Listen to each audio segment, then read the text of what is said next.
আজকে মূলত শেয়ার করব গ্রাম বাংলার ঐতিহ্যবাহী এবং বাংলাদেশের জাতীয় খেলা হাডুডু বা কাবাডি কিভাবে খেলা হয়ে থাকে, খেলার যাবতীয় নিয়ম শৃঙ্খলা। তাহলে শুরু করা যাক। কাবাডি খেলার বালকদের মাঠ লম্বায় 12.50 মিটার এবং চওড়ায় 10 মিটার হয়ে থাকে। খেলার মাঝের ঠিক মাঝখানে একটি লাইন টানা থাকে, যাকে মধ্যরেখা বা চড়াই লাইন বলে। এই মধ্যরেখার দুই দিকে দুই অর্ধে দুই লাইন টানা হয়, যাকে কোল লাইন বলে। মৃত বা আউট খেলোয়াড়দের জন্য মাঠের দুই পাশে 1 মিটার দূরে দুটি লাইন থাকে, যাকে লবি বলা হয়। প্রতি দলে 12 জন খেলোয়াড় অংশ নেয়, কিন্তু প্রতি দলের 7 জন খেলোয়াড় একসাথে মাঠে নামে। বাকি 5 জন অতিরিক্ত খেলোয়াড় হিসাবে থাকে। খেলা চলাকালীন সর্বাধিক 3 জন খেলোয়াড় পরিবর্তন করা যাবে। 5 মিনিট বিরতি সহ দুই অর্ধে পুরুষদের 25 মিনিট করে এবং মেয়েদের 20 মিনিট করে খেলা হবে।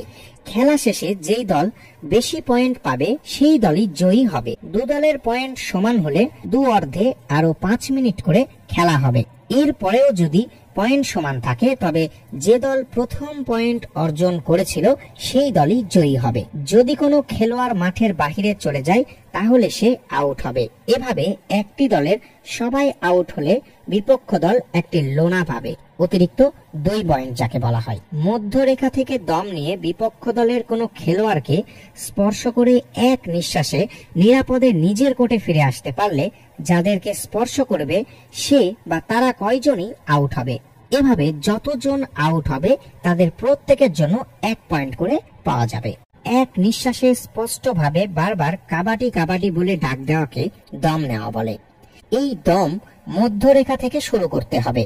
বিপক্ষ কোর্টে একসাথে একাধিক আক্রমণকারী যেতে পারবে না।